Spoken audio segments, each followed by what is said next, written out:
లో భాగంగా మొక్కలలో ప్రత్యుత్పత్తిలో లైంగిక ప్రత్యుత్పత్తి గురించి ముందు క్లాసులో తెలుసుకున్నాము. ఇప్పుడు పుష్పించే మొక్కలలో లైంగిక ప్రత్యుత్పత్తి గురించి తెలుసుకుందాం. పుష్ప విన్యాసాలు, పుష్పాలు, వాటి భాగాల గురించి మనం ముందు అధ్యయనంలో విషయాలను గమనించింది. వైవిధ్యభరితమైన నిర్మాణాలు, వాటి మధ్య గల ఆసక్తి గల అనేక అనుకూలనాలు చూస్తాం. ఇదంతా లైంగిక ప్రత్యుత్పత్తి ద్వారా చివరగా ఏర్పడే ఫలాలు, విత్తనాల కోసమే. వృక్ష శాస్త్రజ్ఞులు పుష్పాలనేవి ఆశ్చర్యకరమైన భాగాలు, స్వరూపాత్మకంగా పిండోత్పత్తి శాస్త్రీయ విధానాల్లో తోడ్పడే ఈ భాగాల్లోనే లైంగిక ప్రత్యుత్పత్తి కూడా జరుగుతుంది. మీరు ఎప్పుడైనా ఫ్లోరికల్చర్ గురించి విన్నారా? అంటే ఏమిటి? నమూనా భాగాలు గుర్తు చేసుకునేందుకు మనకి ఇక్కడ ఈ పటం అనేటువంటిది ఉంది. లైంగిక ప్రత్యుత్పత్తి జరపడానికి, వాటి అభివృద్ధికి ప్రధాన కారణమైన రెండు ముఖ్యమైన భాగాలు మామూలుగా మీరు చెప్పగలరు. ఈ భాగంలో ఔవృత బీజ మొక్కలలో జరిగే లైంగిక ప్రత్యుత్పత్తికి సంబంధించి వాటి స్వభావ, నిర్మాణాలు, అభివృద్ధితో పాటు వీటిలో జరిగే ప్రక్రియల గురించి మనం తెలుసుకుంటాం. ఈ వృక్షశాస్త్రం శాఖని పిండోత్పత్తి శాస్త్రము అంటున్నాం. ఇక్కడ ఫలదీకరణ పూర్వ నిర్మాణ సంఘటనలు. మొక్కపై పుష్పం కనిపించే సమయానికి ముందే ఆ మొక్క పుష్పించడానికి తగిన నిర్ణయం జరిగిపోతుంది. నిర్మాణాత్మకంగా, హార్మోన్ల పరంగా అనేక మార్పులు మొదలై విభేదన అభివృద్ధి జరిగి పుష్ప ఆద్యాలు ఏర్పడతాయి. పుష్పము మొగ్గలను, ఆ తర్వాత పుష్పాలను కలిగి ఉండే పుష్ప విన్యాసాలు ఏర్పడతాయి. పుష్పంలో పురుష, స్త్రీ ప్రత్యుత్పత్తి నిర్మాణాలు అంటే కేసరావళి, అండకోశం విభేదన చెంది అభివృద్ధి చెందుతాయి. కేస ఆవరణలో ఒక వలయంగా ఉండే భాగాలు కేసరాలు. ఇవి పురుష ప్రత్యుత్పత్తి అవయవాలు. అండకోశం అనేది స్త్రీ ప్రత్యుత్పత్తి అవయవం అని మీరు గుర్తు చేసుకోవాలి. కేసరము, సూక్ష్మ సిద్ధ బీజాశయ పరాగరేణువులు. కేసరంలో రెండు ముఖ్యమైన భాగాలను మనం పటంలో చూస్తున్నాము. ఇక్కడ ఈ పటంలో ఉన్నాయి. ఇక్కడ ఒక నమూనా కేసరము, రెండోది వచ్చేసరికి పరాగకోశంలో త్రిమితీయ ఛేదనంతో ఉండేది. పొడవైన కాడ లాంటి భాగాన్ని కేసర దండము, ఇక్కడ ఉంది పొడవైన కాడ లాంటి దండము అని. అగ్రభాగంపై సాధారణంగా ద్విలింగకంగా ఉండే నిర్మాణాన్ని పరాగకోశం అంటారు. ఇక్కడ ద్విలింగక నిర్మాణం ఉంది కదా, పరాగకోశం. కేసరదండ సమీప భాగంలో పుష్పాసనము లేదా ఆకర్షణ పత్రంతో సంయుక్తమై ఉంటుంది.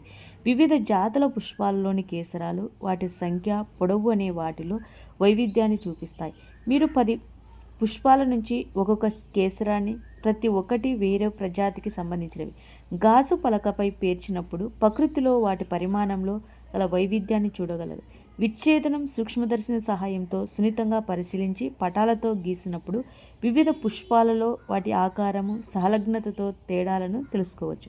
ఒక నమూనా ఔవృత బీజ పరాగకోశము ద్విలంబికంగా ఉండి ప్రతి లంబికలో 2 తమ్మెలు సంచులు ఉంటే ఇవి ద్వికాక్షిత పరాగకోశాలు. తరచుగా పరాగకోశం పొడవుగా 2 తమ్మెలను వేరు చేస్తూ ఒక నిలువు గాడి ఉండవచ్చు. హైబిస్కస్ పరాగకోశాల్లో ఒక తమ్మె ఉంటుంది. ఒకే తమ్మెను కలిగిన పరాగకోశాన్ని ఏకాక్షిత పరాగకోశం అంటారు. పరాగకోశం అడ్డుకోతలో వివిధ రకాల కణజాలాలు, వాటి సంవిధానాన్ని గురించి మనము తెలుసుకుందాం. ద్విలంబిక లక్షణం అనేది పరాగకోశం అడ్డుకోతను స్పష్టంగా కనిపిస్తుంది. పరాగకోశము 4 పార్శ్వాల చతుష్కోణ నిర్మాణంగా ఉంటుంది. దీని మూలాల వద్ద 4 సూక్ష్మ సిద్ధ బీజాశయాలు ఉంటాయి. ఇక్కడ ఉన్నటువంటి ఈ సూక్ష్మ సిద్ధ బీజాశయాలు ఇది ప్రతి లంబికలో 2 ఉంటాయి. సిద్ధ బీజాశయాలు అభివృద్ధి చెంది పుప్పడి కోశాలు అంటే సంచులు, గదులు ఏర్పడతాయి. ఇవి పరాగకోశం మొత్తం నిలువు తలంలో ఉండి పరాగ రేణువులతో నిండి ఉంటాయి. ఇక్కడ ఉన్నాయి మనకు వాటిలో పుప్పడి రేణువులు అనేటువంటి ఇవి సంచులు. సూక్ష్మ సిద్ధ బీజాశయ నిర్మాణం. అడ్డుకోతలో నమూనా పరాగకోశం దాదాపుగా గుండ్రంగా కనబడుతుంది. ఇది సాధారణంగా 4 పొరల గోడలతో కప్పబడి ఉంటుంది. బాహ్య చర్మము, ఎండోథీసియము, మధ్య వరుసలో టపేటము, మొదటి 3 గుడ్డె పొరలు రక్షణకు తోడ్పడుతూ ఉంటాయి. పుప్పడి విడుదల కోసం జరిగే పరాగకోశ స్ఫోటనానికి సహాయపడుతుంది. బాహ్య చర్మం ఏకకణ మందంతో ఉంటుంది. పుప్పడి సంచుల మధ్యన ఉండే కణాలు మాత్రం పలుచని గోడలతో ఉంటాయి. ఈ ప్రదేశాన్ని స్టోమియం అంటారు. ఇవి పుప్పడి సంచులు స్ఫోటంలో ఉపయోగపడతాయి. ఎండోథీసియం బాహ్య చర్మం కింద ఉన్న పొరను, దీనిలో కణాలు వ్యాసార్థంగా సాగి తంతుయుత మందాలను కలిగి ఉంటాయి. ఇక్కడ పక్వ దశలో నీటిని కోల్పోయి కుంచుకొని పుప్పడి గదులు స్ఫోటనానికి సహకరిస్తాయి. అన్నిటికన్నా లోపల ఉండే పొర టపేటం. ఇది అభివృద్ధి చెందుతున్న పరాగ రేణువులను పోషక పదార్థాలు సరఫరా చేస్తుంది. టపేటంలో కణాలు ఎక్కువ కణద్రవ్యంతో సాధారణంగా ఒకటి కంటే ఎక్కువ కేంద్రాలతో ఉంటాయి. టపేటంలో కణాలు ఇక్కడ మనం తీసుకుంటే ద్వికేంద్రక యుతాలు లేదా ఎలా మారుతాయో మీరు ఆలోచించారా? లేత పరాగకోశం దగ్గరగా అమరి ఉన్న సజాతీయ కణాల సమూహాన్ని సిద్ధబీజ జనకము కణజాలము అంటారు. ఇది ప్రతి కణ సిద్ధబీజాశయ మధ్య భాగాన్ని ఆక్రమిస్తుంది. సూక్ష్మ సిద్ధబీజ జననం పరాగకోశం అభివృద్ధితో సిద్ధబీజ జనక కణజాలము క్షేకరణ విభజన ద్వారా సూక్ష్మ సిద్ధబీజ చతుష్కాలను ఏర్పరుస్తుంది. ఈ ప్రక్రియని సూక్ష్మ సిద్ధబీజ జననం అంటారు. సిద్ధబీజ చతుష్క కణాల క్రోమోజోమ్ల సంఖ్య స్థితి ఎంత ఉండొచ్చు? సిద్ధబీజ జనక కణజాలంలో ప్రతి కణము ఒక సూక్ష్మసిద్ధ బీజ చతుష్కాన్ని ఏర్పరిచే శక్తిని కలిగి ఉండటం వల్ల ప్రతి కణము సూక్ష్మసిద్ధ బీజ మాతృకణము లేదా పరాగముగా రూపొందించడానికి సంభావ్యతను కలిగి ఉంటుంది. పరాగ రేణువులు మాతృకణం నుంచి క్షేకరణ విభజన ద్వారా సూక్ష్మసిద్ధ బీజాలు ఏర్పడే విధానాన్ని సూక్ష్మసిద్ధ బీజ జననం అంటారు. ఈ విధముగా ఏర్పడిన 4 కణాల గుంపుగా సూక్ష్మసిద్ధ బీజాలు అమరి ఉంటాయి. వీటిని సూక్ష్మసిద్ధ చతుష్కము ఇక్కడ మనకు సూక్ష్మసిద్ధ చతుష్కంలో అంటారు. పరాగకోశం పక్వదశకు చేరుకొని నీటిని కోల్పోయే సమయానికి గల సూక్ష్మసిద్ధ బీజాలు విడిపోయి పరాగ రేణువులను అభివృద్ధి చెందుతాయి. ప్రతి సూక్ష్మసిద్ధ బీజాశయం లోపల కొన్ని వేల సంఖ్యలో సూక్ష్మసిద్ధ బీజాలు లేదా పరాగ రేణువులు ఏర్పడతాయి. ఇవి పరాగకోశ స్ఫోటనతో విడుదలవుతాయి. పరాగ రేణువులు పురుష సంయోగ బీజాలుగా వ్యవహరిస్తాయి. హైబిస్కస్ లేదా మరే ఇతర పుష్పంలో తెరుచుకొని పరాగకోశాలను మీరు తాకినప్పుడు పసుపు పచ్చని పిండి వంటి పుప్పొడి మీ వేళ్లకు అంటుకుంటుంది. ఒక గాజు పలకలో నీటి చుక్కను వేసి ఈ పుప్పొడిని చల్లి సూక్ష్మదర్శనం కింద పరిశీలించినప్పుడు వివిధ జాతుల్లో పరాగ రేణువులు చూచినట్లయితే మీరు వాటిలోని నిర్మాణశైలి, పరిమాణాలు, ఆకారాలు, రంగులు, రూపాలు చూసి ఆశ్చర్యపోవలసి ఉంటుంది. ఇక్కడ మనకు ఉన్నాయి. ఏ విధంగా ఉన్నాయి ఇక్కడ గమనించండి. పరాగ రేణువులు సాధారణంగా గోళాకారంగా ఉంటాయి. ఇవి 25 నుంచి 50 మైక్రోమీటర్ల వ్యాసంలో ఉంటాయి. పరాగ రేణువులు 2 పొరలలో తయారు చేయబడి స్పష్టంగా కనిపించే గోడలను కలిగి ఉంటుంది. వెలుపల గట్టి పొరను బాహ్య సిద్ధబీజ కవచము అంటారు. ఇది స్పోరోపోలినిన్ అనే పదార్థంతో ఏర్పడి ఉంటుంది. ఇక్కడ బాహ్య సిద్ధబీజ కవచం అనేటువంటిది స్పోరోపోలినిన్ అనేటువంటి గట్టి పదార్థం చేత ఏర్పడి ఉంటుంది. ఇది ఒక అత్యంత ప్రతిరోధక సేంద్రియ పదార్థాలుగా గుర్తించడం జరిగింది. ఇది అధిక ఉష్ణోగ్రతను, బలమైన క్షారామ్లాలను తట్టుకోగలదు. ఇంతవరకు స్పోరోపోలినిన్ కరిగించే ఎంజైములను తెలుసుకోలేకపోయారు. ఎగ్జైన్లనే అక్కడక్కడ ఉండే రంధ్రాలను బీజ రంధ్రాలు అనేటువంటిది అంటున్నాం. ఇక్కడ స్పోరోపోలినిన్ అనేటువంటిది ఉండదు. ఈ స్పోరోపోలినిన్ కారణంగా పరాగ రేణువులు శిలాజాలాలుగా భద్రపరచడము, బాహ్య సిద్ధబీజ కవచము అనేక మనోహరమైన విన్యాసాలు అలంకరణతో కూడి ఉంటుంది. బాహ్య సిద్ధబీజ కవచం మందంగా ఉండి మీరు ఎందుకు అనుకుంటున్నారు? అలాగే బీజరంధ్రాల ప్రాముఖ్యత ఏమిటి? పరాగ రేణువులు గోడలలో లోపల పొరలు అంతర సిద్ధ బీజ కవచం అని అంటారు. ఇది పలుచగా అవిచ్ఛిన్నంగా ఉండి సెల్యులోజ్ పెక్టిన్ల చేత నిర్మితమైన పొర. పరాగ రేణువు లోపల కణద్రవ్యము, ప్లాస్మా పొర త్వచంతో కప్పబడి ఉంటుంది. పక్వ దశ చేరే సమయానికి పరాగ రేణువులో 2 కణాలు శాఖీ కణము, ఉత్పాదక కణము ఉంటాయి.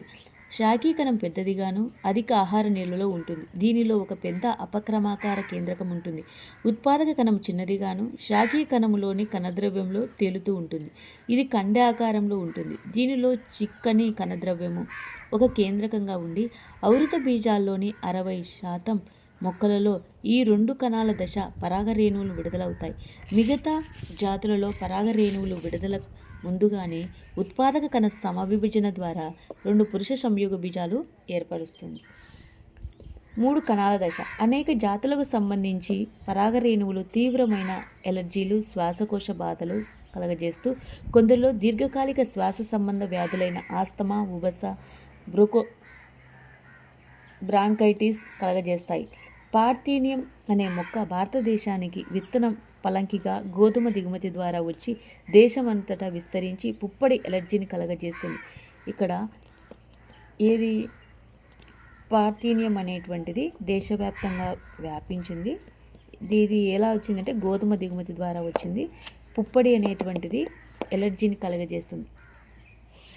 పుప్పొడి రేణువుల్లో మంచి పోషకాలు కలిగి ఉంటాయి. ఈ రోజుల్లో పుప్పొడి మాత్రలను ఆహార అనుబంధంగా ఉపయోగించడం అనేది ఒక కొత్త పోకడగా మారిపోయింది.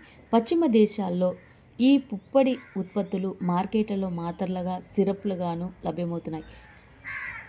ఈ పుప్పొడి ద్వారా మనము మాత్రలు, సిరప్లుగా ఉపయోగిస్తాం. ఈ పుప్పొడిని ఉపయోగించడం వల్ల క్రీడాకారులు రేసు గుర్రాల ప్రదర్శన శక్తి బాగా పెరిగినట్లు చెప్పడం జరిగింది మనకి ఇక్కడ. వీటిలో తీసుకుంటే పుప్పొడి రేణువులు ఒకసారి విడుదలైన తర్వాత వాటి మొలకెత్తగల శక్తిని కోల్పోయేలోపు అవి కీలాగ్రంపై చేరి ఫలదీకరణకు తోడ్పడాలి. పుప్పొడి రేణువులు ఎంతకాలం తమ మొలకెత్తగలిగే శక్తిని నిలిపి ఉంచుకుంటాయని మీరు అనుకుంటున్నారు? ఈ పుప్పొడి రేణువులు మొలకెత్తే శక్తి అనేది చాలా వ్యత్యాసాన్ని చూపిస్తుంది. కొంతవరకు అప్పటి ఉష్ణోగ్రత, గాలిలో తేమపై ఆధారపడి ఉంటుంది.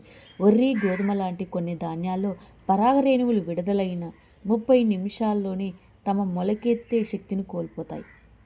అంటే ఇక్కడ మనము వరి, గోధుమ లాంటి కొన్ని ధాన్యాలను చూస్తే పరాగ రేణువుల్లో విడుదలయ్యేటువంటి 30 నిమిషాల్లోనే మొలకెత్తే శక్తిని కోల్పోతాయి.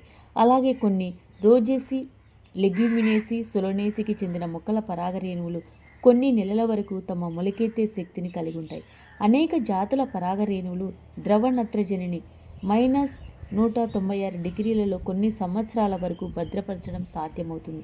ఇలా భద్రపరిచిన పుప్పొడిని పుప్పొడి బ్యాంకులుగా, అంటే సస్యాభివృద్ధిలో ఉపయోగపడే విత్తనాల బ్యాంకుల మాదిరిగా ఏర్పరిచి మొక్కల ప్రజనన కార్యక్రమంలో ఉపయోగించవచ్చు.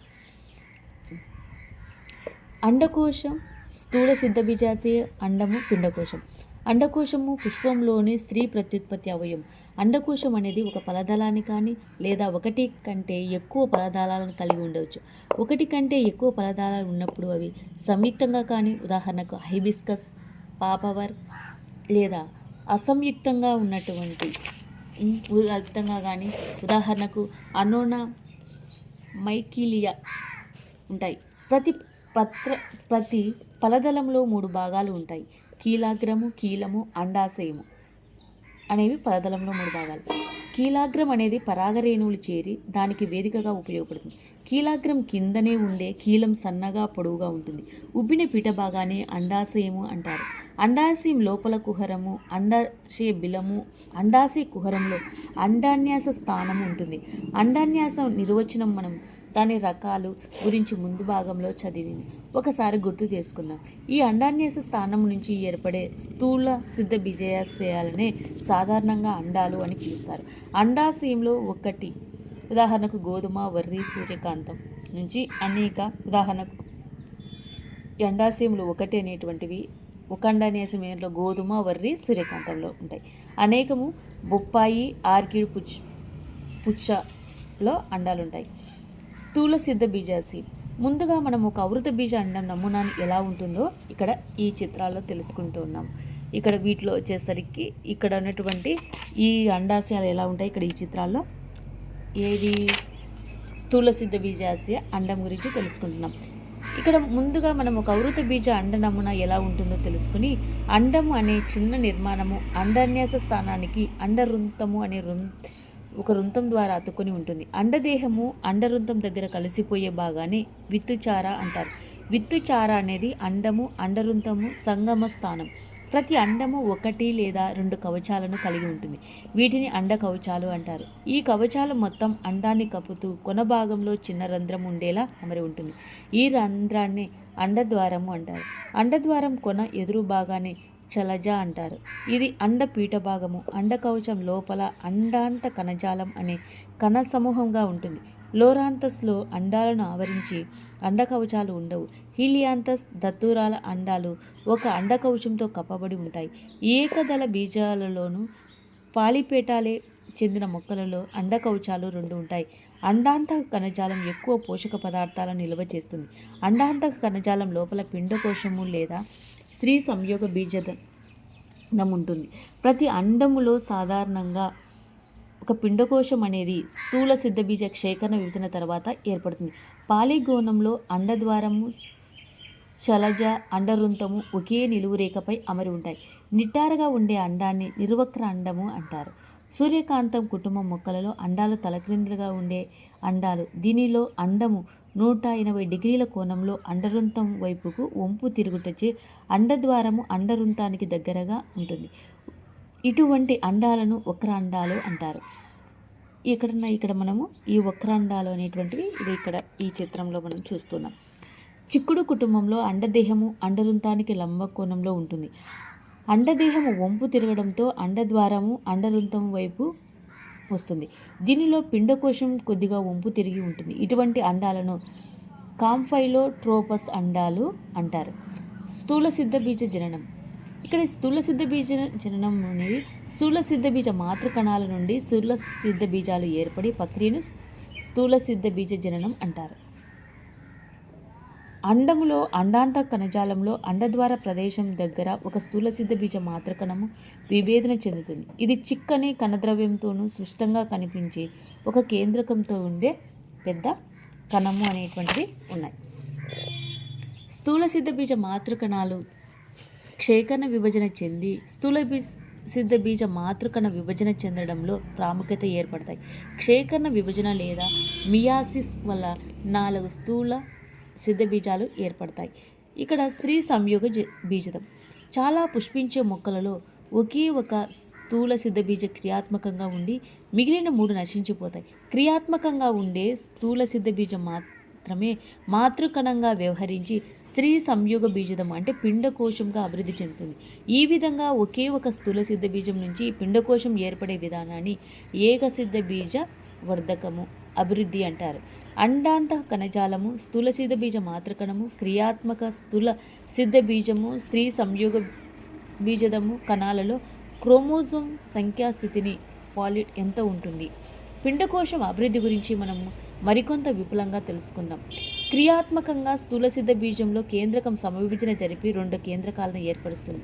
ఈ కేంద్రకాలు వ్యతిరేక ధ్రువాల వైపుకు చేరి 2 కేంద్రక పిండకోశాన్ని ఏర్పరుస్తాయి. మరి 2 సమవిభజనలు జరిగి 4 కేంద్రకాల తర్వాత 8 కేంద్రకాలతో ఏర్పడిన పిండకోశ దశలను చూడవచ్చు. ఆసక్తికరమైన విషయం ఏమిటంటే ఇక్కడ జరిగే సమవిభజనలన్నీ కూడా ఖచ్చితంగా స్వేచ్ఛా కేంద్రక విభజనలు. అంటే కేంద్రక విభజనలు జరిగిన వెంటనే కణకుడ్యాలు ఏర్పడవు. 8 కేంద్రక పిండ దశ తర్వాత కుడ్య కణాలు ఏర్పడి ఒక నమూనా స్త్రీ సంయోగ బీజదం లేదా పిండకోశం సంవిధానాన్ని ఏర్పడుతుంది. పిండకోశం లోపల కణాలు వితరణను ఒకసారి పరిశీలించినప్పుడు ఇక్కడ మొత్తం 8 కేంద్రకాలలో 6 కేంద్రకాల చుట్టూ కణకుడ్యాలు ఏర్పడి కణాంగాలుగా అభివృద్ధి చెందగా మిగిలిన 2 స్త్రీ బీజ పరికరం కింద ఏర్పడే కేంద్రకణంలో ఉంటాయి. వీటిని ధ్రువ కేంద్రకాలు అంటారు. పిండకోశంలో కణాల వితరణం అనేది ఒక ప్రత్యేకమైన అభిలక్షణాన్ని కలిగి ఉంటాయి. అండద్వార కొన దగ్గర ఉండే 3 కణాల సమూహాన్ని స్త్రీబీజ పరికరం అంటారు. స్త్రీబీజ పరికరంలో 2 సహాయ కణాలు ఒక స్త్రీబీజ కణం ఉంటుంది. అండద్వార కొనవైపు సహాయ కణాలపై ప్రత్యేకమైన కణమందాలు అనేటువంటివి ఉంటాయి. వీటిని పిలిఫార్మ్ పరికరము అంటారు. పరాగనాళాలు సహాయంతో కణంలోకి ప్రవేశించడానికి త్రోవ చూపించడంతో ఇవి ముఖ్య పాత్ర వహిస్తాయి. చలజ వైపునకు ఉండే 3 కణాలను ప్రతిపాదక కణాలు అంటారు. మధ్యలో ఉండే పెద్ద కణముతో ముందుగా చెప్పినట్లు 2 ధ్రువ కేంద్రకాలు ఉంటాయి. అందుకే ఈ పక్వ దశలో ఒక నమూనా ఆవృత బీజ పిండకోశము 8 కేంద్రకాలలో ఉన్నప్పటికీ 7 కణాలతోనే ఉంటుంది. పరాగ సంపర్కం. ఇంతకు ముందు మీరు పుష్పించే మొక్కలలో పురుష స్త్రీ సంయోగ బీజాలనేవి పుప్పటి రేణువుల్లోనూ పిండకోశంలో ఏర్పడటాన్ని తెలుసుకున్నారు. అయితే ఈ 2 సంయోగ బీజాలు చలనరహితం కావడం వల్ల ఫలదీకరణ కొరకు యూనిట్ని దగ్గర చేర్చాలి. ఇది ఎలా సాధ్యం? ఈ లక్ష్య సాధనకు ఉపయోగపడే యాంత్రిక పరాగ సంపర్కాన్ని చెప్పవచ్చు. పరాగకోశం నుంచి విడుదలయ్యే పరాగ రేణువులు అండకోశంలోని కీలాగ్రాన్ని చేరడానికి పరాగ సంపర్కం అంటారు. పరాగ సంపర్కం జరపడానికి పుష్పించే మొక్కలు అద్భుతమైన అనేక అనుకూలనాలు క్రమ పద్ధతిలో సాధించుకున్నాయి. ఈ మొక్కలు పరాగ సంపర్కం జరగడానికి బాహ్య సహకారకాలు ఉపయోగించుకుంటాయి. సబబైన బాహ్య సహకారాల పట్టిక మీరు తయారు చేయగలరా? ఇక్కడ పరాగ సంపర్కంలో రకాలు. పరాగ రేణువుల మూలం ఆధారంగా పరాగ సంపర్కాన్ని 3 రకాలుగా విభజించారు. ఆటోగమి, స్వయం సంయోగం. ఈ రకంలో పరాగ సంపర్కం అనేది ఒకే పుష్పంలో జరుగుతుంది. ఒక పుష్పంలోని పరాగకోశాల్లో గల పరాగరేణువులు అదే పుష్పంలోని కీలాగ్రం మీద పడటము ఆత్మ ఫలదీకరణ. సాధారణంగా విచ్చుకునే పుష్పాలలో కేసరాలు, అండకోశం అనేవి బహిర్గతం కావడం వల్ల పూర్తిగా ఆటోగమి అనేది అరుదు. అయితే ఆటోగమి ఆత్మ పరాగ సంపర్కం జరపడం కోసం పుష్పాలు పుప్పడిని విడుదలలో కీలాగ్రం వాటిని గ్రహించడంలో ఒక సమకాలితను పాటించాలి. అలాగే పరాగకోశాలు కీలాగ్రము ఒకదానితో ఒకటి దగ్గరగా ఉంటే వాటిని మధ్య ఆత్మ పరాగ సంపర్కం జరుగుతుంది. వయోలా, ఆక్సాలిస్, కొమైలినా లాంటి కొన్ని మొక్కలు 2 రకాల పుష్పాలను ఉత్పత్తి చేస్తాయి. వివృత సంయోగ బీజాలు అంటే ఇతర మొక్కలలో పుష్పాలు మాదిరిగా పుష్పాలు వికసించి కేసరాలను కీలాగ్రాన్ని బహిర్గతం చేయగలిగేవి. సంవృత సంయోగ బీజాలు అంటే ఇవి అసలు ఎప్పుడు వికసించని పుష్పాలు. ఇటువంటి పుష్పాలలో పరాగకోశాలు కీలాగ్రం దగ్గర ఉంటాయి.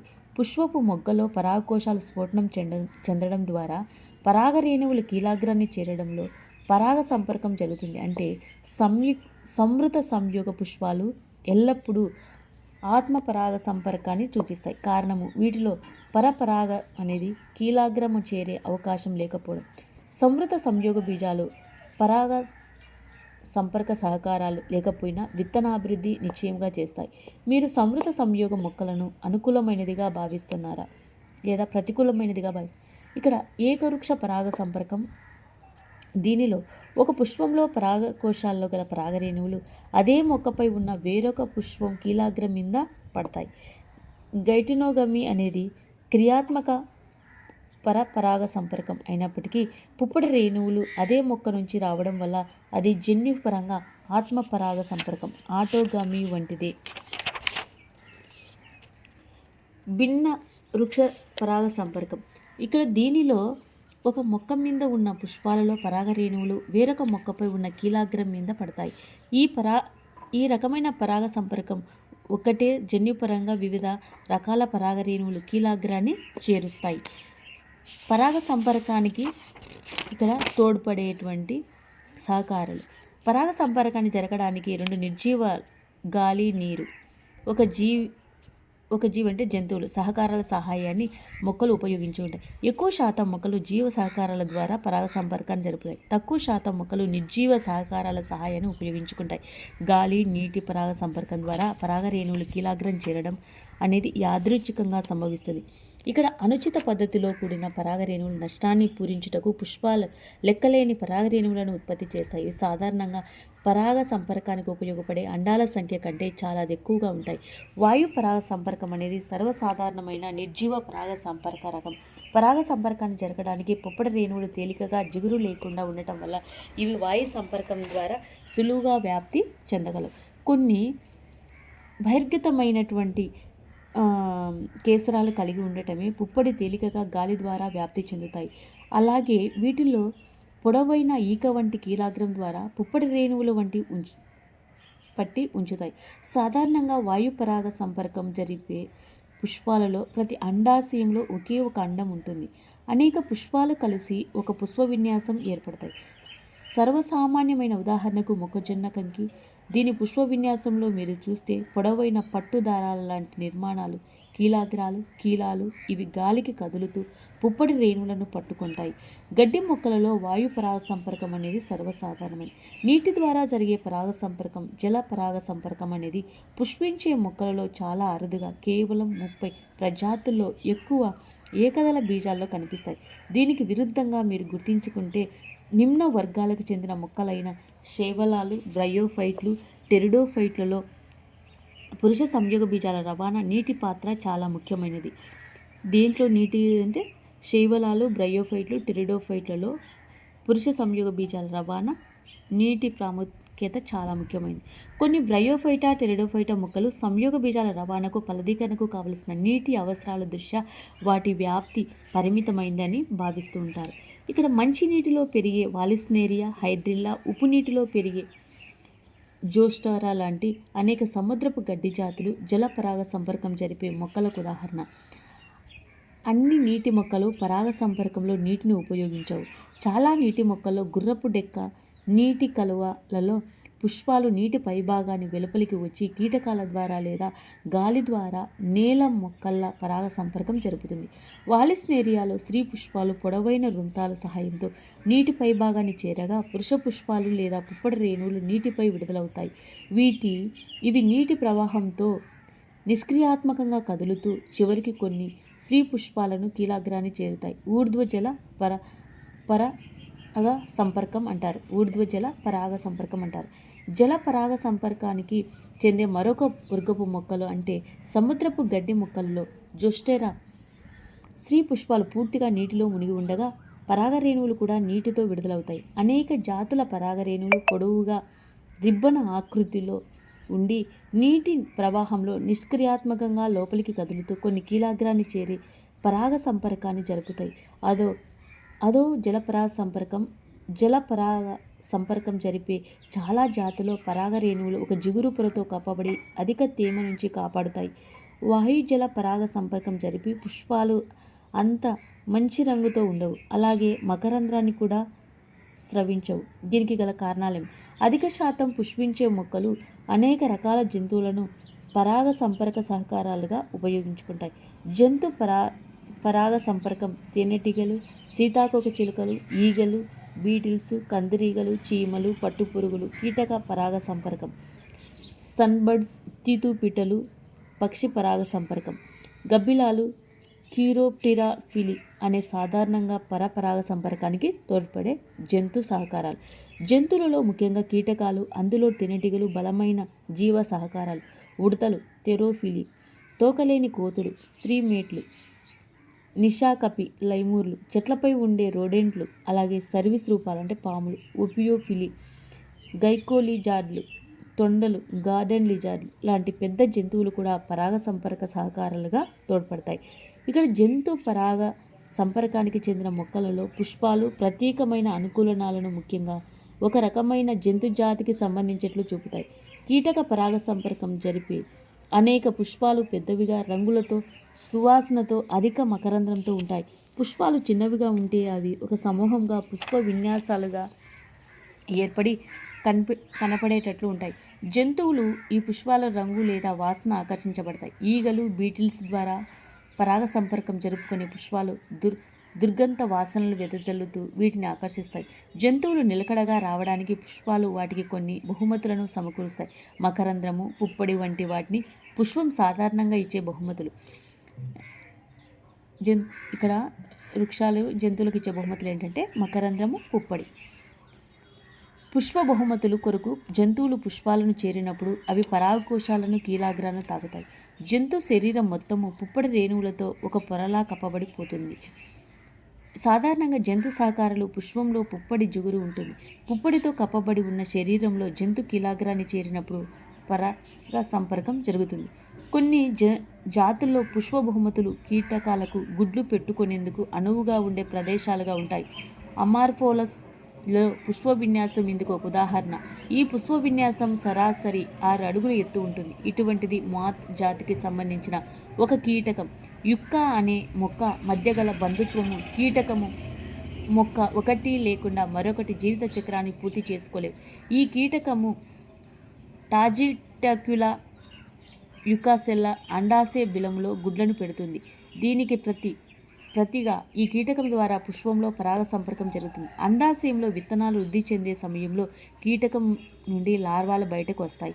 ఈ క్రింద పేర్కొనబడిన మొక్కలలో ఇక్కడ పుష్పాలు మీరు ఎందుకు పరిశీలించలేరు? ఏది ఏమైనా మీకు లభ్యమయ్యే దోస, మామిడి, రావి, కొత్తిమీర, బొప్పాయి, ఉల్లి, లోబియా, పత్తి, పొగాకు, గులాబీ, నిమ్మ, యూకలిప్టస్, అరటి ఈ మొక్కలను ఏ జంతువులు సందర్శించాయో తెలుసుకోండి. అవి పరాగ సంపర్కానికి సహాయకారులుగా పనిచేస్తాయా? మీరు ఓపికతో వీటి పుష్పాలను కొన్ని రోజులు ప్రతిరోజు మనం వివిధ సమయంలో పరిశీలించాలి. అంటే పుష్ప లక్షణాలు, దాన్ని సందర్శించే జీవుల మధ్య ఉండే సహసంబంధాన్ని చూడడానికి మనం ప్రయత్నించాలి. ఈ సందర్శకులు పరాగ కోశాలను, కీలాగ్రాన్ని సృష్టించే విషయాన్ని జాగ్రత్తగా పరిశీలించినప్పుడు ఇక్కడ ఇటువంటి సందర్శకులే పరాగ సంపర్కం తోడ్పడతాయి. చాలా కీటకాలు పుప్పొడిని, మకరంధ్రాన్ని ఆహారంగా ఉపయోగించుకోవచ్చు. పరాగ సంపర్కానికి తోడ్పడకుండా పుష్పాన్ని ఆశ్రయించే ఇటువంటి సందర్శకులకు సాధారణంగా పుప్పొడి, మకరంధ్రం దొంగలను అనవచ్చు. అయితే మీరు పరాగ సంపర్కానికి తోడ్పడే జీవులు గుర్తించినా లేదా గుర్తించలేకపోయినా ఈ ప్రయత్నంలో తప్పనిసరిగా మీరు ఆనందిస్తారు. ఇక్కడ మనకు బాహ్య ప్రజన యంత్రాంగాలు ఎక్కువ శాతం పుష్పించే మొక్కలు ద్విలింగిక పుష్పాలను ఏర్పరుస్తాయి. అందుచేతే పుప్పటి రేణువులో అది పుష్పంలోని కీలాగ్రాన్ని చేరగలవు. వరుసగా ఆత్మపరాగ సంపర్కం జరిగితే అది అంతఃప్రజన క్షీణతకు దారితీస్తుంది. పుష్పించే మొక్కలలో అనేక యంత్రాంగాలు లేదా అనుకూలనాలు లేదా పద్ధతులను ఏర్పరచుకొని ఫలదీకరణ ప్రోత్సహించకుండా పరపరాగ సంపర్కాన్ని ప్రోత్సహిస్తాయి. కొన్ని జాతులు పుప్పొడి విడుదల కీలాగ్రము దాన్ని స్వీకరించటము అంటే పక్వదశ అనేది సమకాలికంగా ఉండదు. భిన్నకాలిక పక్వత కీలాగ్రం పక్వదశకు చేరకముందే పుప్పొడి విడుదల కావడము పుంభాగ ప్రథమోత్పత్తి. ఉదాహరణకు సూర్యకాంతం. లేదా కీలాగ్రం పక్వదశకు చేరి పుప్పొడి విడుదల కాకపోవడంతో స్త్రీ ప్రథమోత్పత్తి. ఉదాహరణకు దత్తోరా సొలనం అనేది జరుగుతుంది. మరికొన్ని ఇతర జాతులలో ఒకే పుష్పంలో పరాగకోశాలు కీలాగ్రం వేరువేరు స్థానాల్లో అమరి ఉండటం వల్ల పుప్పొడి కీలాగ్రాన్ని చేరే అవకాశం ఉండదు. హెర్కోగమి ఉదాహరణకు హైబిస్కస్ గ్లోరియోసా. ఈ రెండు పద్ధతులు ఆటోగమి ఆత్మపరాగ సంపర్కం నిరోధిస్తాయి. ఇక అంతఃప్రజన నివారించడానికి ఉపయోగపడే మూడవ యంత్రాంగంలో ఒకే జాతి మొక్కలు పుష్పాల్లో కీలాలు వేరువేరు ఎత్తుల్లో ఉంటాయి. అంటే కీలాలు వేరెవరి ఎత్తులో ఉంటాయి. భిన్న కీలత మనకు చూపిస్తుంది. అంతఃప్రజన నివారించే నాలుగవ పద్ధతి ఆత్మవందిత్వము లేదా స్వయం విరుద్ధం. ఉదాహరణకు అంబుటిలాన్. ఈ జన్యు సంబంధ యాంత్రికంలో పుప్పొడి అదే పుష్పంలో కీలాగ్రము పై పడినప్పుడు అది మొలకెత్తిబడకుండా లేదా పరాగనాళాలు పెరగకుండా అండాలలో ఫలదీకరణ నిరోధించబడుతుంది. పరాగ సంపర్కం నిరోధించబడే మరో యాంత్రికం ఏకలింగ పుష్పాల ఉత్పత్తి కావడం. ఏకలింగత్వం ఆముదము మొక్కజొన్నలాగా పురుష స్త్రీ పుష్పాలు రెండూ ఒకే మొక్కపై ఉండటము. ద్విలింగాశ్రయ స్థితి అది ఆత్మపరాగ సంపర్కానికి నిరోధిస్తుంది. కానీ గైటినోగమిని ఏకవృక్ష పరాగ సంపర్కానికి నిరోధించలేదు. అయితే బొప్పాయి వంటి అనేక జాతుల్లో పురుష స్త్రీ పుష్పాలు వేరువేరు మొక్కలో ఏర్పడతాయి. అంటే మొక్క అనేది పురుష మొక్క లేదా స్త్రీ మొక్కగా ఉంటుంది. ఏకలింగాశ్రయ స్థితి ఈ స్థితి ఇక్కడ మనం తీసుకుంటే ఆత్మపరాగ సంపర్కానికి ఏకవృక్ష పరాగ సంపర్కానికి రెండింటికి కూడా నిరోధిస్తుంది అనేది మనం ఇక్కడ బాహ్య ప్రజన యంత్రాంగాల్లో తెలుసుకుంటున్నాం.